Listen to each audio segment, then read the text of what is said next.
وہ وہاں سے اس کا ٹرانسفر کروا دیتا ہے اپنا اثر و رسوخ استعمال کر کے، اور اپنی پسند کے لوگوں کو اپنے علاقے میں تعینات ہونے کی اجازت دیتا ہے۔ کیوں؟ کیونکہ وہ اس کی مرضی کے ساتھ سسٹم کو لے کے آگے بڑھتے ہیں۔ اس کے علاوہ جو بیوروکریسی کی وفاداریاں ہوتی ہیں وہ سیاستدانوں کے ساتھ ہوتی ہیں، وہ ملک کے ساتھ نہیں ہوتی۔ بیوروکریسی اس لیے سیاستدانوں کی وفادار ہوتی ہے کیونکہ اس کو پتہ ہوتا ہے کہ اگر اسے اچھا گریڈ چاہیے، اپنی مرضی کی جگہ پہ پوسٹنگ، ٹرانسفر، یہ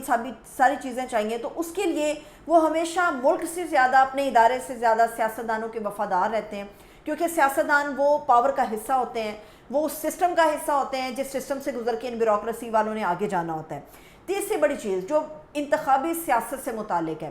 پاکستان کا کوئی بھی الیکشن اٹھا کر دیکھ لیں، آپ کو نظر آئے گا کہ اس میں اس وقت کی حکومت کی جو سب سے بڑی معاونت یا مدد ہے وہ وہاں پر تعینات ہونے والے لوگ کرتے ہیں، اور انتخاب کے یعنی الیکشن کے دنوں میں کس طرح سے من پسند جماعت کو جتواتے ہیں یہ لوگ، اس کی بڑی تازہ اور روشن مثالیں اس موجودہ حالیہ صورتحال میں ہمارے سامنے ہیں۔ انتخابی سیاست میں ایسے ایسے لوگوں کی پوسٹنگ اپنے اپنے حصوں میں، اپنے اپنے علاقوں میں کرائی جاتی ہے جو کسی بھی طرح سے اس سیٹ کو جتوانے کے لیے ان کی معاون اور مددگار ثابت ہوتی ہے۔ اچھا، اس میں آپ کو اس لیے بھی کہوں گی، عمران خان صاحب کے جیل میں جانے کے بعد بہت ساری چیزیں عیاں ہو گئی ہیں۔ اس میں آپ نے دیکھا ہوگا، یہ عمران خان کے دور میں بھی ہوتا رہا، یہ ہر دور میں ہوتا ہے کہ ایک ہی افسر ہو تو اس کے ایک سے دوسری جگہ، دوسری سے تیسری جگہ، تیسری سے چوتھی جگہ اس کا تبادلہ ہوتا ہے،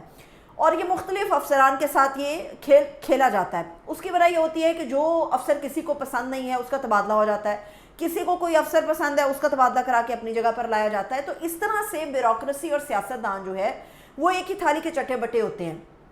بیوروکریٹ جو ہے یہ سیاستدانوں کو فائدہ دیتے ہیں، اور سیاستدان ان بیوروکریسی کے ذریعے جو ہے وہ فائدہ سمیٹتے ہیں، اور بدلے میں ان کو بھی وہ لازمی طور پہ فائدہ پہنچاتے ہیں۔ اب سوال یہ نہیں ہے کہ خواجہ آصف صاحب نے یہ باتیں کیوں کی ہیں اور اس کے اوپر بحث کیوں شروع ہو گئی ہے۔ خواجہ آصف صاحب نے یہ جو باتیں کی ہیں، آئندہ آنے والے وقتوں میں کھلے گا کہ در حقیقت اس کے پیچھے کیا وجہ تھی کہ خواجہ آصف صاحب کو علل اعلان اس قسم کی جو ہیں وہ باتیں کرنا پڑی۔ اب جو آپریشن کا معاملہ ہے خیبر پختونخوا کا، اس کے اندر اب طلال چودھری صاحب جو وزیر مملکت برائے داخلہ ہیں،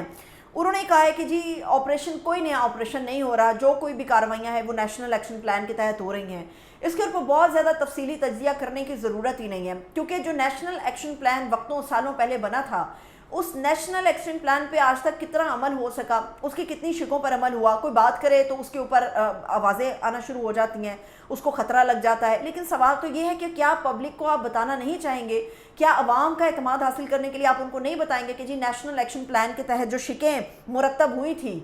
ان شقوں میں سے کس کس شق کے اوپر کتنے % جو ہے وہ عمل درآمد ہو چکا؟ نیشنل ایکشن پلان کے اوپر کارروائیاں ہوتی رہتی ہیں، لیکن کسی کو بھی نہیں یہ پتا ہوتا کہ national action plan at least public کی حد تک کہ اس ایک پلان کے اوپر کتنا عمل درآمد ہوا ہے۔ اب 27ویں ترمیم آنے جا رہی ہے۔ گزشتہ روز جو ہے وہ حامد خان صاحب اس کے اوپر بڑے ناراض تھے، ان کا یہ کہنا تھا کہ نہیں جی 27ویں ترمیم کیسے آئے گی، ابھی تو بارس کے الیکشن ہونے والے ہیں۔ محمد مالک صاحب نے اپنے پروگرام کے اندر یہ خبر بریک کی ہے، اور ان کی خبر کے حساب سے جو چیزیں سامنے آئی ہیں وہ آپ کے ساتھ میں اس لیے شیئر کروں گی کیونکہ وقت آنے پر بہت سی چیزیں جو ہیں وہ رد و بدل ہو جاتا ہے ان میں، لیکن فی الحال جو وہ باتیں شیئر کر رہے ہیں اس سے ان کے سچ ہونے کا گمان ہے۔ وجہ یہ ہے کہ محمد مالک صاحب نے کہا ایک تو جی آئینی عدالتیں باقاعدہ طور پہ بن جائیں گی، دوسری بات یہ ہے کہ یہ دسمبر میں اس لیے آئینی ترمیم لائی جائے گی کیونکہ جو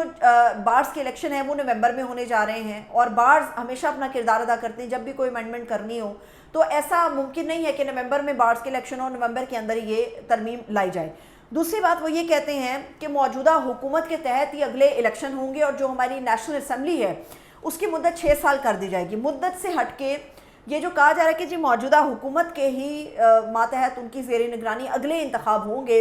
اس میں کتنی شفافیت ہوگی؟ کیونکہ جو انتخاب کرایا جاتا ہے اس میں ہمیشہ یہ کہا جاتا ہے کہ وہ لوگ جو غیر جانبدار ہوں، آزادانہ حیثیت رکھتے ہوں، ان کی ناک تلے یہ سارا پروسیس ہونا چاہیے۔ لیکن اگر سسٹم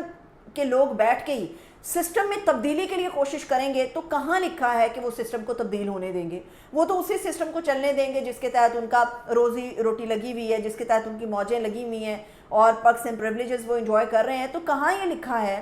کہ موجودہ سسٹم میں رہتے ہوئے وہی سسٹم جب الیکشن کرائے گا تو نئے سسٹم کو وہ آنے دے گا؟ تو یہ ساری باتیں غور طلب ہیں، اور آئندہ آنے والے دنوں میں ایسا لگتا ہے کہ جلسے زیادہ ہوں گے۔ آئندہ آنے والے دنوں میں ایسا لگتا ہے کہ ریزسٹنس کی جو بات کرتے ہیں عمران خان، وہ ریزسٹنس ہمیں سڑکوں پر زیادہ نظر آئے گی، اور ایسا لگتا ہے کہ یہ جو ریلیاں ہیں یہ پہلے سے کہیں زیادہ بڑھ جائیں گی، کیونکہ آنے والا وقت جو ہے وہ کسی کے لیے مشکل ہو یا نہ ہو، لیکن وہ عمران خان صاحب اور ان کی پارٹی کے لیے مشکل کیا جائے گا۔ اجازت دیجیے، اپنا خیال رکھیے، خدا حافظ۔